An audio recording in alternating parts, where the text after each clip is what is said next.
Iran is falling apart. Not slowly, not quietly, all at once. And the world is barely paying attention. What is happening inside that country right now is the kind of thing history books get written about, and most people scrolling their phones have absolutely no idea. So let me break it down, because once you understand the full picture, your jaw is going to drop. Let's start from the beginning. December 28, 2025. Tehran. A shopkeeper walks to his stall at the Grand Bazaar, one of the oldest markets on the planet. He opens the gate, looks at his prices from yesterday, and realizes something terrifying. His prices from yesterday make no sense anymore. The Iranian rial has collapsed overnight. Not dipped, collapsed. The money in his pocket is worth a fraction of what it was a week ago. He closes the gate. He does not open for business. His neighbor does the same. Then the next guy. Then the entire block. By noon, the Grand Bazaar, the beating economic heart of Tehran, goes silent. That silence was the match. Within hours, thousands of people pour into the streets, not just in Tehran. Isfahan, Shiraz, Mashhad, cities across the entire country all at once carrying one message: we are done. And here is what made this different from every protest before it.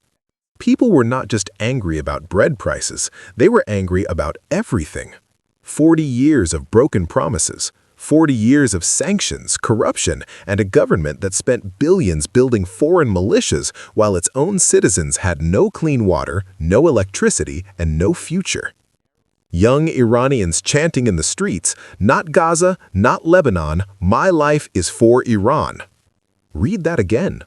Iranian citizens inside Iran publicly rejecting the very foreign policy their government built its entire identity around. That is not a protest, that is a revolution in the making. Now here is where it gets darker. The regime panicked.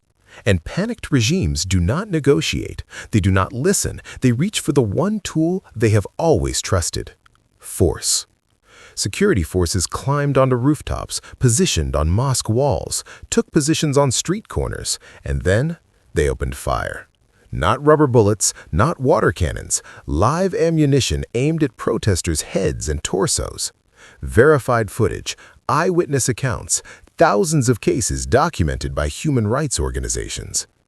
By early January 2026, the government did something that told you exactly how desperate they had become. They shut off the internet. The entire country. Darkness. Because when a regime cuts the lights, it means they are doing things they do not want the world to see.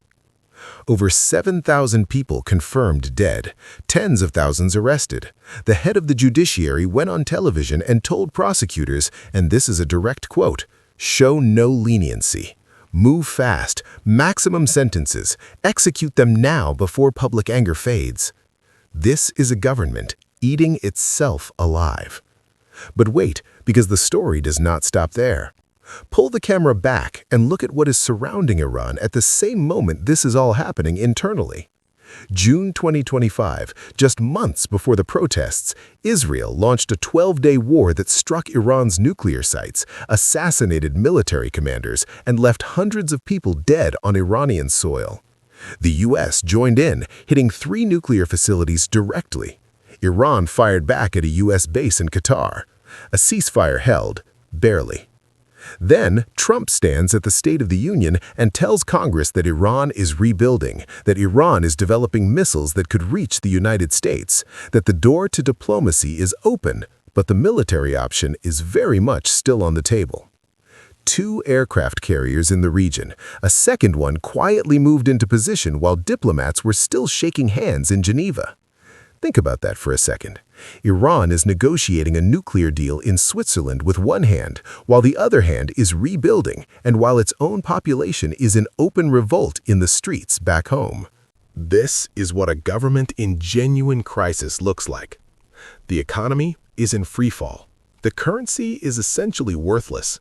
Cities are running out of water. Power cuts are daily. The allies they spent decades building, Hezbollah, Hamas, the Assad regime in Syria, all of them weakened, dismantled, or gone. The regional influence Iran spent 40 years constructing has crumbled faster than anyone predicted. And at the top of all of this sits an 86-year-old supreme leader who has not adapted, not once. His playbook has not changed in decades. Missiles, proxies, defiance. But missiles do not fix inflation. Proxies do not bring back water. Defiance does not feed a generation of young Iranians who have simply decided they are no longer afraid.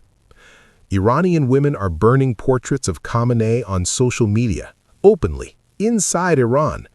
That is illegal. They do not care anymore. Here is the question nobody can answer right now. What happens next? Does the regime survive? It has before. 2009, 2019, 2022. Every time they cracked down, waited it out, and held on. But this time feels different. The scale is bigger. The economy is worse. The military losses are real. The supreme leader is old and reportedly unwell. And for the first time, the protests are not about one issue. They're about the entire system. Does the U.S. strike again? Trump is making noise. 2 carriers are nearby. Iran is rebuilding. The math is uncomfortable. Does a deal get made in Geneva before it all breaks apart? Nobody knows. And that uncertainty, that feeling that we are watching something massive unfold in real time, is exactly why you need to keep paying attention. Because what happens in Iran does not stay in Iran. Oil prices, regional war, nuclear weapons, the entire balance of the Middle East. Every single one of those threads runs directly through Tehran.